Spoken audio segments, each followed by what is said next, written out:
La psychologie, c'est la science des comportements humains, en fait. Et c'est très vaste, ça veut pas dire qu'il y a une pathologie, en fait.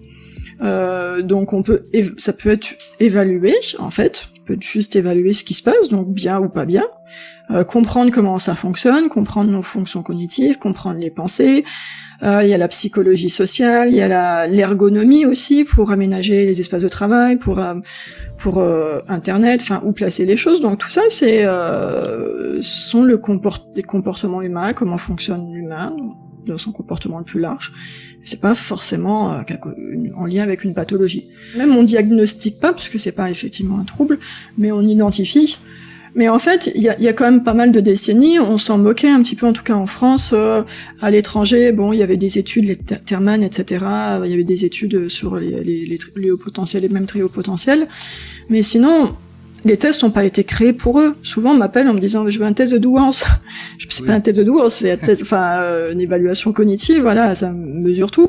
D'ailleurs, la courbe de Gauss, c'est pas fait pour ceux qui sont dans un extrême. S'il y aurait peu de personnes, ce serait pas rentable le test.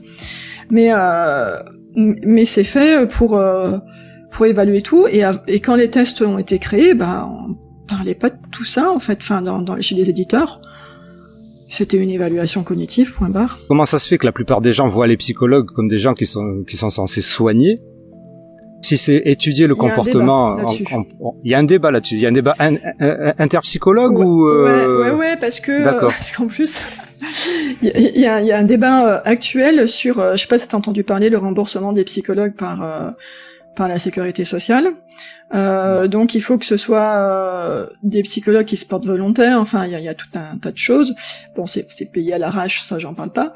Mais du coup, parce que il y a ça aussi qui fait débat, mais du coup, il faut, dans ce qui est fait depuis le 1er avril, qui est mis en place depuis le 1er avril par le gouvernement, c'était le remboursement des psychologues, de certains psychologues, etc., qui se sont portés volontaires. Il faut que ce soit prescrit par un médecin, pardon.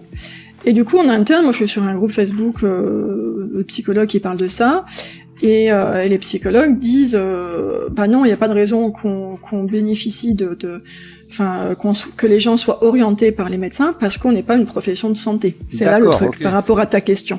Voilà, donc est-ce qu'on soigne ou est-ce qu'on soigne pas? Et il y a plein de psy d'orientation analytique et peut-être d'autres orientations, en fait, qui disent non, nous c'est se connaître, en fait.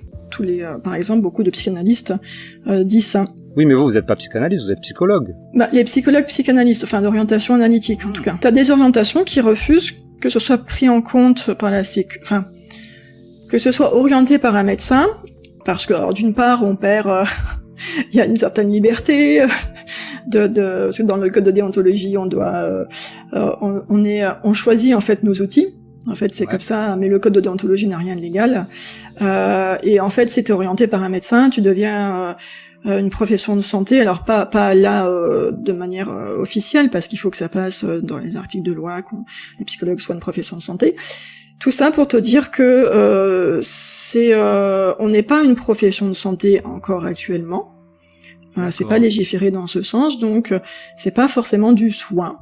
Il y en a qui considèrent que c'est près du développement personnel, de mieux se connaître. Il y en a les neuropsys qui vont effectivement aider des enfants, au TDAH ou avec d'autres troubles, etc. Ils peuvent être dans le soin.